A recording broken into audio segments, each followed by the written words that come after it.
আসসালামু আলাইকুম, কি অবস্থা, কেমন আছেন সবাই? আশা করছি আল্লাহ তাআলার অশেষ রহমতে সবাই বেশ ভালো রয়েছেন।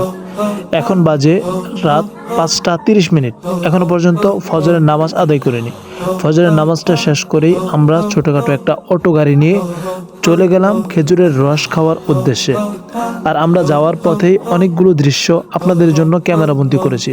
ইনশাআল্লাহ সেগুলো আপনাদেরকে একে একে সবগুলোই দেখানোর চেষ্টা করব।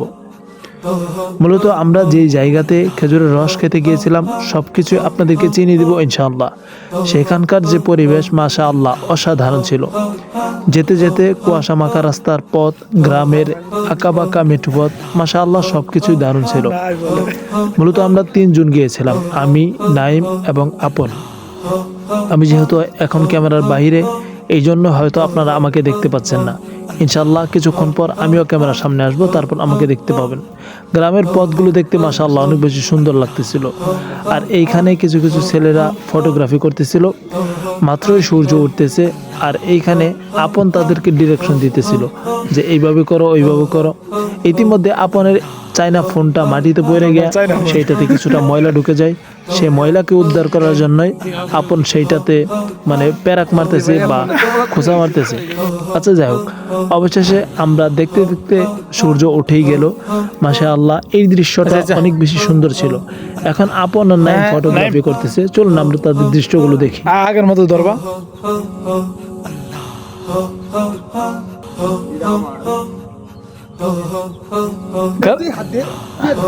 আর একটু কাছাকাছি যাও। হ্যাঁ হয়েছে, ঠিক আছে। হ্যাঁ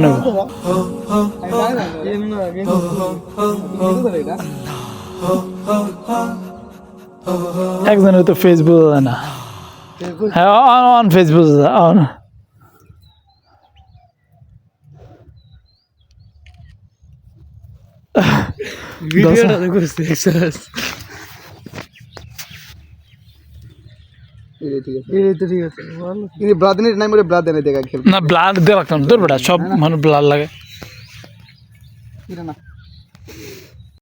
কেবল তো মাত্র ফটোগ্রাফির প্রথম পর্ব শেষ হলো খেজুর গাছ কেন্দ্রিক। এখনো যে আরো কত কিছু টপিক বাকি আছে সেগুলো ইনশাআল্লাহ আপনারা আগামীতে দেখতে পাবেন। আপনাদেরকে একটা জিনিস দেখাই, যারা যারা খেজুরের রস খেতে আসবেন এদিকে আছে।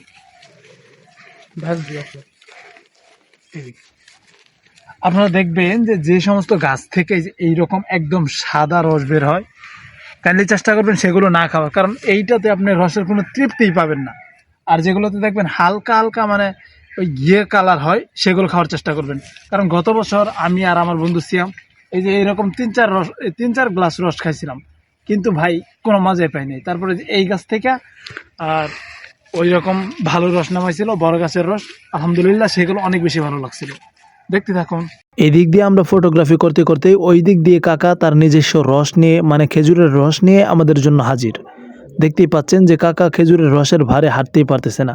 এদিকে নাইম উকি ঝুঁকি দিয়ে কাকার রসগুলো দেখতেছিল, খেজুরের রস দেখতেছিল। তারপর কাকা আমাদের জন্য রস নিয়ে আসলো ফাইনালি।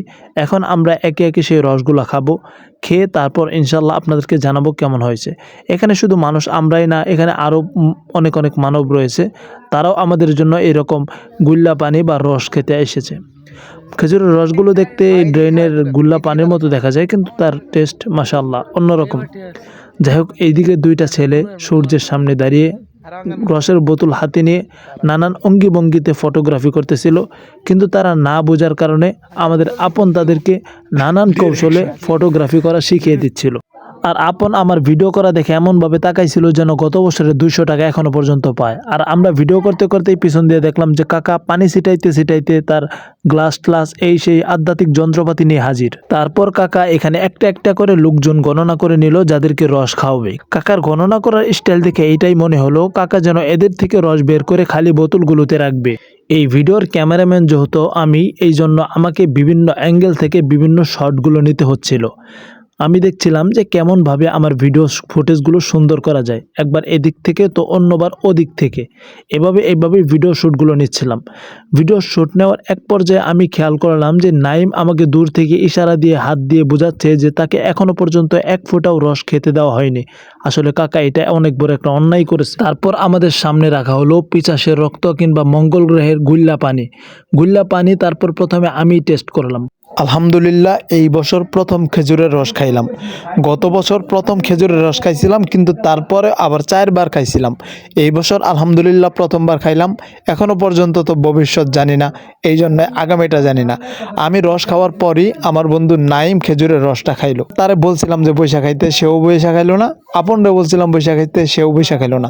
অবশেষে রস খাওয়ার শেষে আমরা কাকার সাথে লেনদেন মিটমাট করে সেখান থেকে চলে আসলাম। প্রত্যেক খেজুরের রসের কেজি হিসাবে কাকা আমাদের কাছ থেকে নিয়েছে 60 টাকা করে। আমরা 1 কেজির আশেপাশে খাইছিলাম, শুধুমাত্র খাইছিলাম, খেজুরের রস ওইখান থেকে নিয়ে আসা হয় নাই। আর চারপাশের গ্রামের দৃশ্যগুলি খুবই মনোমুগ্ধকর, যেগুলো আমার পছন্দের লিস্টে থাকে সব সময়। আলহামদুলিল্লাহ, গ্রামের দৃশ্যগুলো দেখার পর আপনাদেরকে আরেকটা জিনিসের সাথে পরিচয় করিয়ে দিই। আসসালামু আলাইকুম, কি অবস্থা, কেমন আছেন সবাই? আশা করছি আল্লাহ তাআলার অশেষ রহমতে সবাই বেশ ভালো রয়েছেন। এই ভিডিওটি আমরা শুরু করেছিলাম 5:30 থেকে, আর এখন বাজে আনুমানিক 7টা। তবে এর মধ্যে অনেক কিছু হয়ে গেছে, সেগুলো দেখতে হলে আমাদের যেতে হবে ফ্ল্যাশব্যাকে। তবে আমরা এই মুহূর্তে আপনাদেরকে যেটা দেখাবো, এটা হলো অনেক সুন্দরতম একটা জায়গা, যেটা আমরা খেজুরের রস খেতে এসে যে জায়গার সন্ধানটুকু পেয়েছি। চলুন আপনাদেরকে দেখাই। আর এখন আপনাদেরকে সেই লোকেশনটা বলে দেওয়ার পালা। এই লোকেশনটা পড়েছে ময়মনসিংহ জেলার ভালুকা উপজেলার হবিরবাড়ি ইউনিয়নের 10 নং হবিরবাড়ি ইউনিয়ন, জামিরদিয়া রোডের ওইখান দিয়ে 20 টাকা অটো ভাড়া নেবে। সেইখান দিয়ে আসলে আপনারা অটোওয়ালাকে বললেই তারা গিয়াসুর মোড় নিয়ে যাবে। সেই গিয়াসুর মোড়ই মূলত আমরা গিয়েছিলাম। সেখানকার সুন্দর পরিবেশগুলি আপনাদের সামনে তুলে ধরার চেষ্টা করেছি। আর এখানকার যে পার্কের কথা আমি বলেছি, বা যেখানে আপনাদেরকে এই মুহূর্তে ঘুরিয়ে নিয়ে আসতেছি, সেই জায়গাটাও মাশাআল্লাহ অনেক বেশি মনোমুগ্ধকর ছিল। আর এই জায়গাটা এই জায়গার ভিতরে দেখে আমি যতটুকু বুঝতে পেরেছি যে এটা একটা উন্মুক্ত জায়গা, আর এইটা ছোটোখাটো একটা পিকনিক স্পট বলা চলে। সেখানকার কিছু পরিবেশ এবং পরিস্থিতি দেখে আমি এইটাই বুঝতে পেরেছি। এই জন্যই এই জায়গাটাকে আপনাদের সামনে পরিচিত করে দেওয়ার চেষ্টা করেছি। ইনশাল্লাহ আমি মনে হয় সেটা পেরেছি। আর আস্তে আস্তে আমরা ভিডিওর শেষ প্রান্তে চলে এসেছি, দেখতে থাকুন, ইনশাল্লাহ আশা করছি ভালো লাগবে আপনাদের কাছে। এই যে এই টোলডারে উনুনে বই যায়, এত সুন্দর সুন্দর ওই যে এই যে গাছটা ছবি তুলছিলাম, কিন্তু এই গাছে পাতা নাই। বলো এটা তো কেউ কইতে না, পাতা আছে না, ওই রায়হান দা অভিনয় ছবি তুলছে। বলো আচ্ছা যাই হোক, ভিডিওটি শেষ পর্যন্ত দেখার জন্য আপনাদেরকে অসংখ্য ধন্যবাদ। যারা ভিডিওটি ধৈর্য ধরে এ পর্যন্ত দেখেছেন, তাদের প্রতি রইল অনেক ভালোবাসা। তো সবাই ভালো থাকবেন। আজকের এই ভিডিওটি এখানে শেষ করছি। মূলত ট্যুর ভিডিও কিংবা সফরের ভিডিও খুব একটা দেওয়া হয় না, আর ব্যস্ততার কারণে সফর বা ট্যুর খুব একটা করাও হয় না। তো সবাই ভালো থাকবেন। আল্লাহ হাফেজ, আসসালামু আলাইকুম।